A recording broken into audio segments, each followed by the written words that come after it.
Hello everyone, thanks for joining me. It's been some while since I've chatted with you, so I thought I'd let you know what I've been up to recently. The weather hasn't been very good, so I haven't been out on the boat yet this year, much to my annoyance. Some weeks back we were iced in, which made it impossible to go out, and since then there's only really been one sunny day. And I wasn't ready to go out just for the day, so I left that alone. Apart from that, the weather has been pretty miserable, dull, cold, wet and so forth. But last weekend on the Friday, Sally and I headed southwest on the motorway to go to my youngest grandson's first birthday party in Devon. I have 4 grandsons ranging in age from 1 to 10. No granddaughters. We seem to be a family blessed with grandsons only. And I'm not expecting any more grandchildren, so that's it for now. I'm Alan. I own a 45-foot narrowboat, have an interest in industrial heritage, transport and technology, and invite you to join me as I cruise, repair and maintain my boat, and visit events and places of historic interest.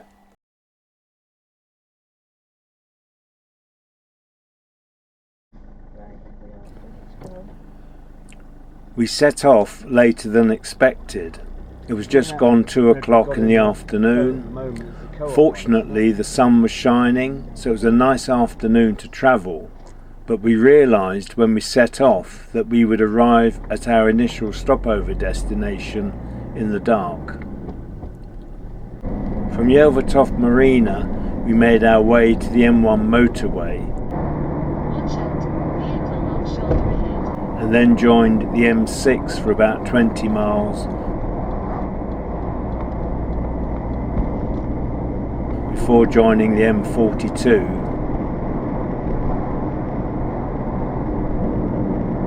and then the M5, which runs down to Exeter in Devon. Our stopover was in Somerset.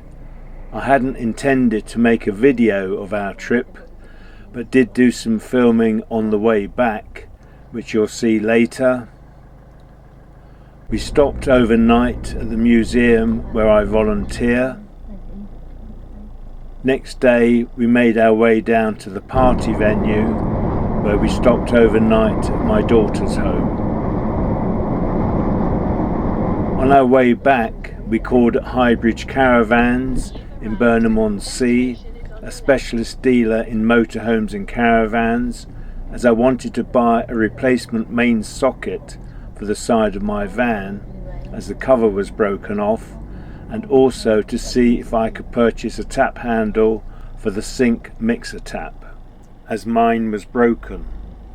We looked around the accessory shop but couldn't find what we wanted, so I asked at the counter and was told I needed the spares department that wasn't open on Sundays, so not very helpful. On leaving Highbridge Caravans, I suggested to Sally we should stop for lunch on the Esplanade in Burnham On Sea. So we set off to go there, and having driven along to the end, we turned at the roundabout, came back up and found somewhere to park. And if I may be so bold, it was a first-class piece of parking, straight in with no messing.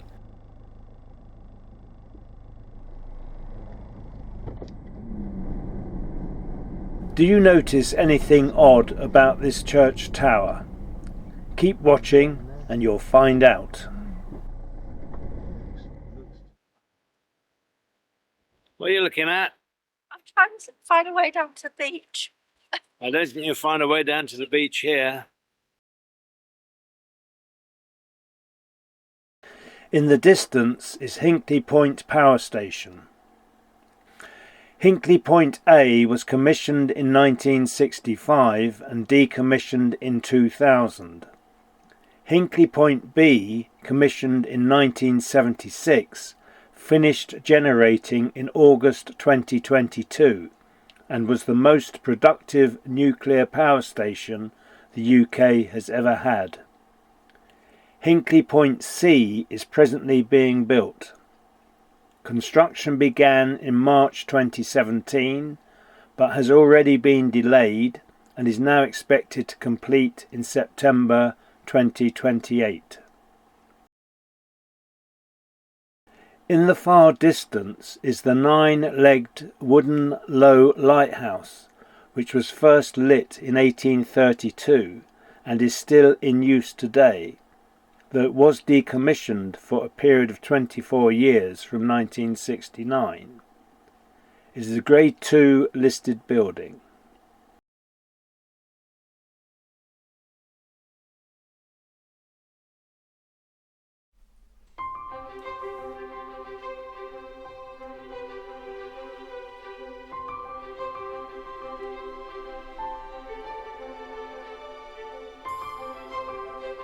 Sally is taking Reggie for a walk, or even a run possibly.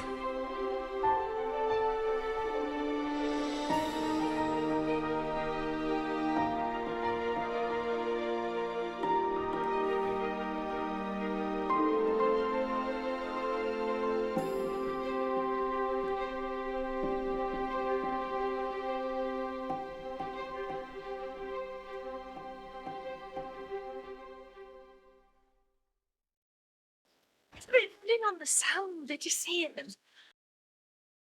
We kept going on the steps that were covered in sand.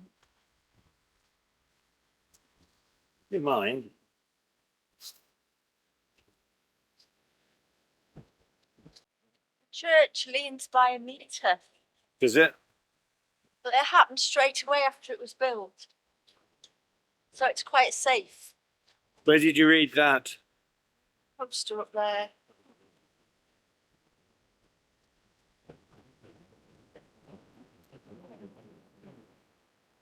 Sally is looking at the broken electrical socket on the side of the van. St Andrew's Church was built in the 14th century, and shortly after its 24-metre tower was erected, it began to lean by almost 1 metre, but is regarded as safe and stable, and given the time that has elapsed since construction, it has clearly proved to be the case.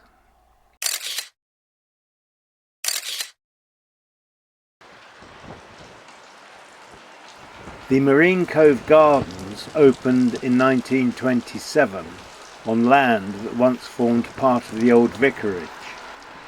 Due to lack of upkeep and maintenance, the gardens deteriorated and the shelters became unsafe. They were restored from 2008 onwards with financial support from the Lottery Health Fund and reopened in December 2011.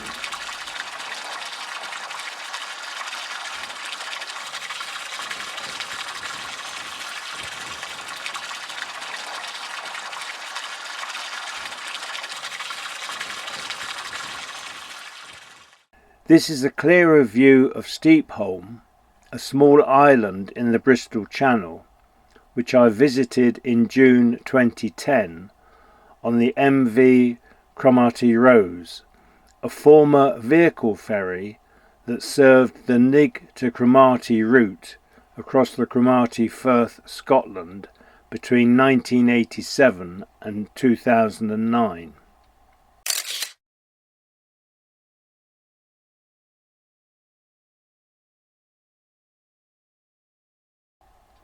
It lies nearly 6 miles offshore from Weston-super-Mare in Somerset and is isolated by brisk tidal currents and a difficult place to land. The occupation of Steepholm probably stretches back to the Stone Age, before rising sea levels isolated it from the mainland and turned it into an island.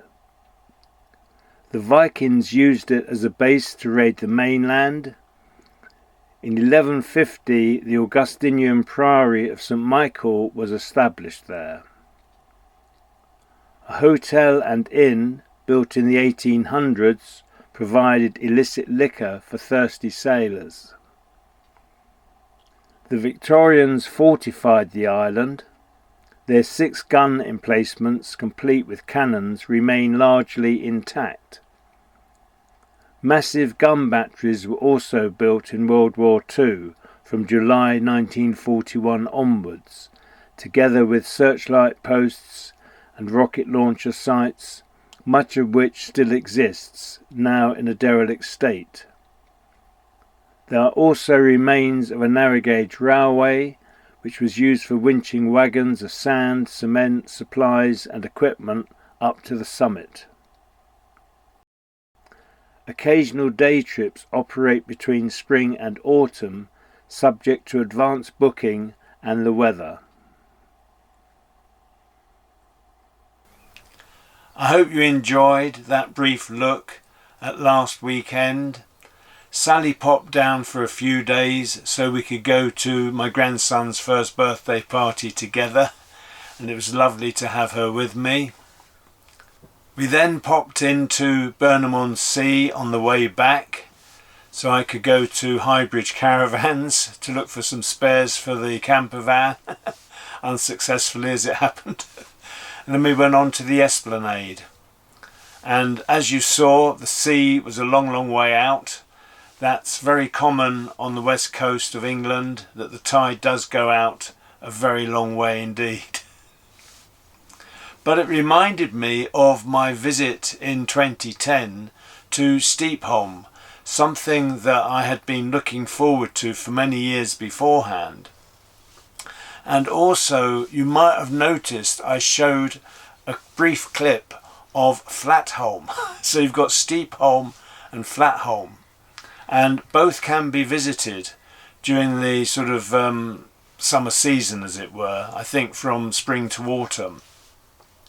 You can visit Steepholm either from Cardiff or Weston-super-Mare, and Flatholm I think can only be visited from Cardiff because it comes under their remit. I've never been. I would love to go to Flatholm and have a mooch around. It's the sort of thing I really like to do. What I'd like to talk about now is the channel and dealing with comments. I get notified of comments in several different ways. Sometimes I will get an email notification that someone's made a comment, and on that notification may be their proper name, as it were, Fred, Susan, George or whatever. Sometimes it's just a sort of coded name. Sometimes I work from the emails, or I do look at all the emails to make sure the comments that come via email are answered. I can also see comments on my laptop, and many of the comments are answered directly from my laptop.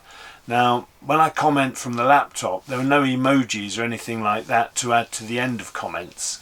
So sometimes you might see that I've put a little emoji of me, the one with the hat on, or anything else, and sometimes you won't see anything.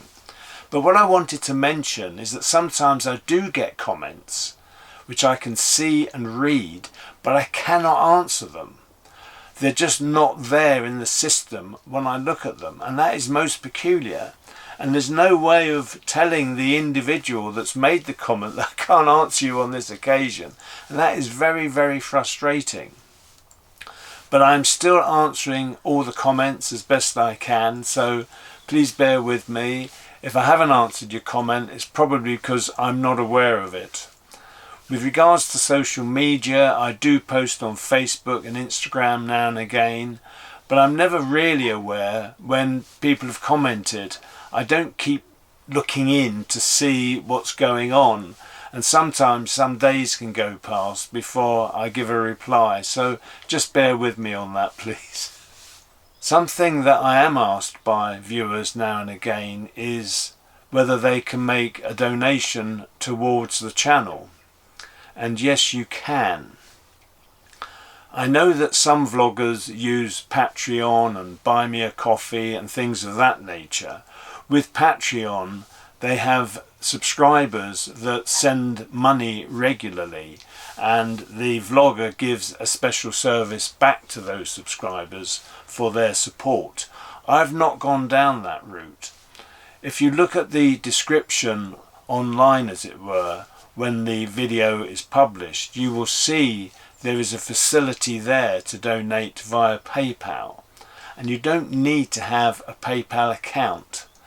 So some of you have asked, as I say, recently about whether you can make a donation, and yes, you can, and if you wish to, and they are always gratefully received, and any money I do earn does go back into the channel, buying equipment and so forth. But if you do wish to make a donation, please look at the description that accompanies the video that you're looking at. I mean, all the videos have got it there. So many thanks to those of you that do contribute. It does mean a great deal to me.